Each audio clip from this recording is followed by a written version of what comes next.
আসসালামু আলাইকুম প্রিয় দর্শক, দৈনিক নিউজে প্রতিদিনের সংবাদ আয়োজনে আমন্ত্রণ সবাইকে। আপনাদের সাথে আছি আমি দিলরুবা খান। বিশ্ববিদ্যালয়গুলোর আসন্ন কেন্দ্রীয় ছাত্র সংসদ নির্বাচন নিয়ে সেনাবাহিনীর কোনো সংশ্লিষ্টতা নেই বলে জানিয়েছেন বাংলাদেশ সেনাবাহিনী। সোমবার সকালে সেনাবাহিনীর সরকারি ফেসবুক পেজে প্রকাশিত এক বিজ্ঞপ্তিতে এ তথ্য জানানো হয়। বিজ্ঞপ্তিতে বলা হয়, বিশ্ববিদ্যালয় সমূহের কেন্দ্রীয় ছাত্র সংসদ নির্বাচনে বাংলাদেশ সেনাবাহিনীর কোনো ভূমিকা নেই। বিশেষ করে ঢাকা বিশ্ববিদ্যালয়ের কেন্দ্রীয় ছাত্র সংসদ নির্বাচনে সেনাবাহিনীর হস্তক্ষেপের প্রশ্নই আসে না। এর আগেও সেনাবাহিনী কর্তৃক আনুষ্ঠানিক বিজ্ঞপ্তির মাধ্যমে বিষয়টি স্পষ্ট করা হয়েছিল। বাগেরহাটে সংসদীয় 4টি আসনের মধ্যে একটি কমিয়ে 3টি আসন করার চূড়ান্ত গেজেট প্রকাশের প্রতিবাদে হরতাল ও সড়ক অবরোধ কর্মসূচি পালন করছে সর্বদলীয় সম্মিলিত কমিটি। জাতীয় গণতান্ত্রিক আন্দোলনের চেয়ারম্যান ববি হাজ্জাজের উপর হত্যাচেষ্টার তীব্র নিন্দা জানিয়েছে বাংলাদেশ জামায়াতে ইসলামী। দলটি বলেছে, দেশে অস্থিতিশীলতা সৃষ্টির গভীর চক্রান্ত চলছে, আর সাম্প্রতিক রাজনৈতিক সহিংসতা সেই ষড়যন্ত্রেরই অংশ। এক বিবৃতিতে জামায়াতের সেক্রেটারি জেনারেল অধ্যাপক মিয়া গোলাম পরোয়ার বলেন, সম্প্রতি গণ অধিকার পরিষদের সভাপতি নুরুল হক নূর এবং জাকপার সভাপতি খন্দকার লুৎফর রহমানের উপরও একইভাবে হত্যার উদ্দেশ্যে হামলা চালানো হয়েছে। সাবেক সচিব আবু আলম মোহাম্মদ শহীদ খান সহ আওয়ামী লীগের 5 নেতাকর্মীকে গ্রেপ্তার করা হয়েছে। ঢাকা মহানগর গোয়েন্দা পুলিশের এক অভিযানে তাদের গ্রেপ্তার করা হয়। সোমবার ডিএমপি ও উপকমিশনার তালিবুর রহমান সাবেক সচিব আবু আলম শহীদ খানকে গ্রেপ্তারের বিষয়টি নিশ্চিত করেছেন। শাহবাগ থানার মামলায় তাকে গ্রেপ্তার করা হয়েছে।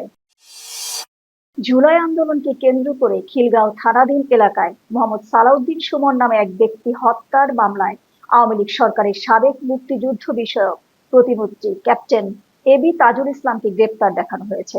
সোমবার ঢাকার মেট্রোপলিটন ম্যাজিস্ট্রেট জিএম ফারহান ইশতিয়াকের আদালত তাকে গ্রেপ্তার দেখানোর আবেদন মঞ্জুর করে।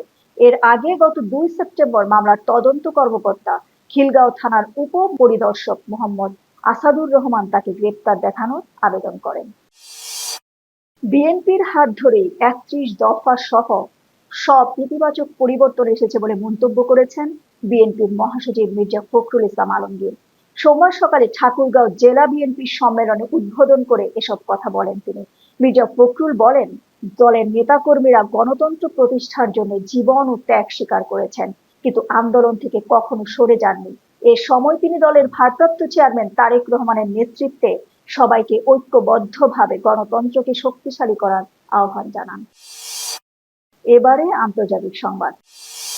বাংলাদেশি বংশোদ্ভূত ব্রিগেডিয়ার জেনারেল শরীফুল এম খানকে যুক্তরাষ্ট্রের আয়রন ডোম প্রকল্পের নেতৃত্বে নিয়োগ দিয়েছে পেন্টাগন।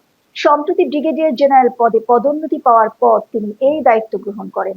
মার্কিন বিমান বাহিনীর অফিসিয়াল ওয়েবসাইটে এই তথ্য নিশ্চিত করা হয়েছে। রোববার পাকিস্তানি সংবাদ মাধ্যম জিও টিভির এক প্রতিবেদন অনুযায়ী গোল্ডেন ডোম নামে পরিচিত এই কৌশলগত ক্ষেপণাস্ত্র প্রতিরক্ষা কর্মসূচির পরিচালক হিসেবে শরীফুল এম খানের নীতি, কৌশল এবং প্রযুক্তি উন্নয়নের সবকিছু তত্ত্বাবধান করবেন।